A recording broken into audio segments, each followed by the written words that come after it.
Hello students, welcome to my YouTube channel. Today we are going to discuss about difference between pressure and stress. So आज हम discuss करेंगे pressure and stress के difference के बारे में. So without wasting much time, let us start this video.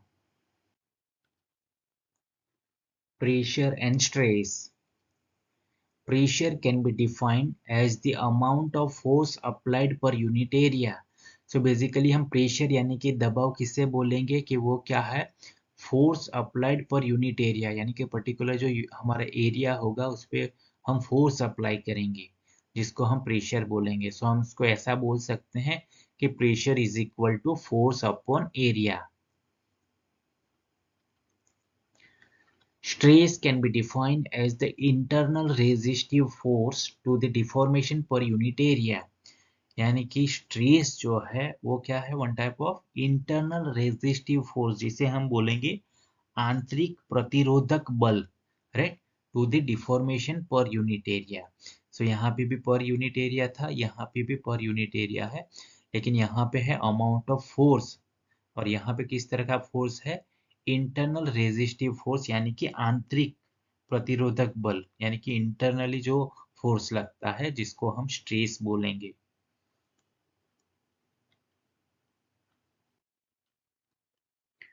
Difference: pressure, stress.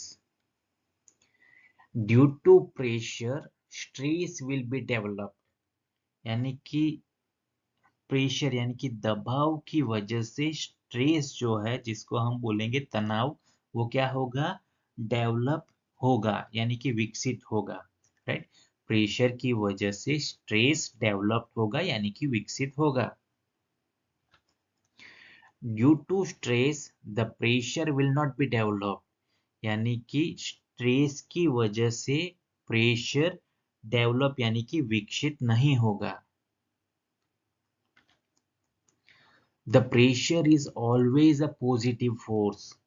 सो जो pressure यानी कि जो दबाव है वो ऑलवेज कैसा होता है, पॉजिटिव फोर्स, राइट, जिसको हम बोलेंगे सकारात्मक force.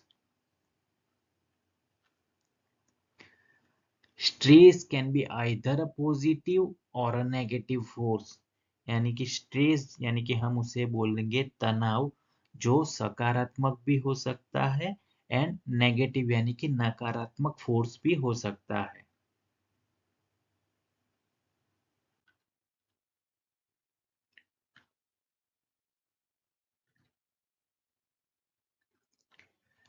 Pressure is always compressive, यानी कि प्रेशर जो है ऑलवेज यानी कि हमेशा कैसा होता है, कंप्रेसिव होता है. स्ट्रेस में be tensile, compressive and shear. So हमारा जो स्ट्रेस यानी कि तनाव है वो टेंसाइल, जिसे हम तन्य बोलेंगे, कंप्रेसिव एंड शियर हो सकता है. Pressure is a scalar quantity. जो प्रेशर है उसको स्केलर क्वांटिटी कहा जाता है. स्केलर यानी कि अदिश. Stress is a tensor quantity, और जो स्ट्रेस है यानी कि तनाव है उसको हम बोलेंगे tensor quantity, right. So scalar यानी कि क्या है, कि स्केलर के अंदर क्या होगा कि मैग्नीट्यूड, यानी कि इसका हम बोल सकते हैं परिमाण होता है, लेकिन उसका कोई पर्टिकुलर डायरेक्शन नहीं होता, जिसे हम स्केलर क्वांटिटी बोलेंगे. सो सिंपल याद रखना है, स्केलर में उसका मैग्नीट्यूड, जिसे हम बोलेंगे परिमाण होता है, लेकिन उसका कोई डायरेक्शन नहीं होता है. यहाँ पे क्या कहा गया है, stress is a tensor quantity. Tensor का क्या मीनिंग होता है कि यहाँ पे मैग्नीट्यूड तो होगा लेकिन उसका डायरेक्शन भी होगा, लेकिन यहाँ पे टेंसर यानी कि उसका direction, one direction to be fully defined और मोर. सो सिंपल हम ऐसा बोल सकते हैं कि टेंसर में मैग्नीट्यूड तो होगा लेकिन उसका डायरेक्शन भी होगा, और कैसा होगा, एक से ज्यादा डायरेक्शन होगा, जिसको हम टेंसर बोलते हैं. बेसिकली हमने कहीं ना कहीं स्केलर एंड वेक्टर सुना होगा, तो यहाँ पे मैंने मेंशन किया है टेंसर, राइट. तो टेंसर में मैग्नीट्यूड होगा प्लस उसका डायरेक्शन भी होगा, लेकिन कैसा है, one and more than one, यानी कि एक और एक से ज्यादा डायरेक्शन होगा, तभी वो फुल्ली डिफाइन हो पाएगा।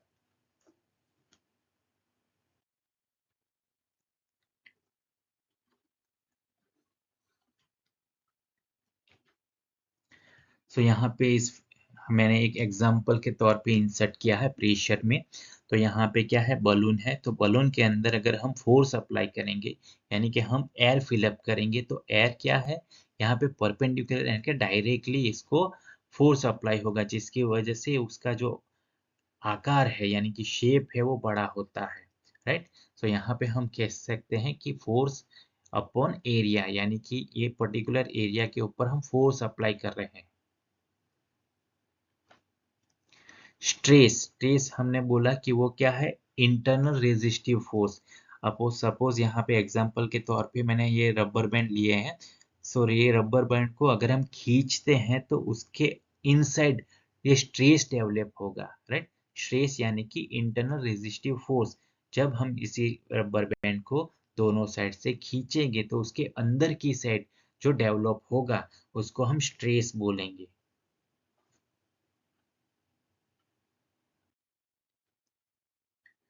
Thank you for watching. Like, comment, share and subscribe to my channel.